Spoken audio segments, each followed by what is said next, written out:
سرزمین پر دو چہرے نظر آئے، دونوں چہرے ادھر یزیدیوں کے ہاں نماز بھی پڑھنے والے تھے، جمعہ بھی پڑھنے والے تھے، کلمہ بھی پڑھنے والے تھے۔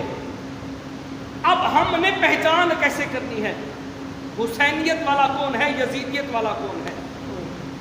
کیونکہ کلمہ وہ بھی پڑھتے تھے جس نے آل رسول کو شہید کیا کربلا کی سرزمین پہ، جو ظلم کی داستان رقم کی، کلمہ وہ بھی پڑھتے تھے، نماز کے اندر آل رسول پر درود وہ بھی بھیجتے تھے۔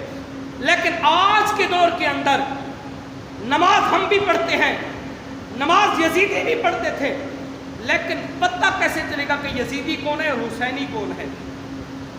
یاد رکھنا، کربلا کی سرزمین پہ حسین کو شہید کرنے والے عیسائی نہیں تھے، یہودی نہیں تھے، بلکہ کلمہ پڑھنے والے مسلمان تھے۔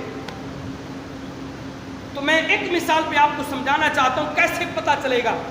جب حضرت ابراہیم علیہ السلام کو آگ کے اندر ڈالا گیا، ایک پرندہ تھا، اپنی چونچ کے اندر ایک پانی کا قطرہ لے کے آ رہا تھا۔ سب پرندے اس کے پاس پہنچے، کہا کدھر جا رہا ہے؟ کہا پانی لے کے جا رہا ہوں۔ آگ کو بجھانے کے لیے وہ سامنے دیکھو، آگ آسمان سے بات کر رہی ہے۔ پرندوں نے کہا تیری چونچ کے اندر ایک پانی کا قطرہ ہے اور آگ آسمان سے بات کر رہی ہے، تو ایک قطرے سے کیسے آگ بجھائی جا سکتی ہے؟ کہا جانتا میں بھی ہوں، میرے ایک پانی کے قطرے سے آگ نہیں بجھائی جا سکتی، لیکن اپنا نام رب کی بارگاہ میں لکھوانے جا رہا ہوں، رب کو گواہ کرنے جا رہا ہوں۔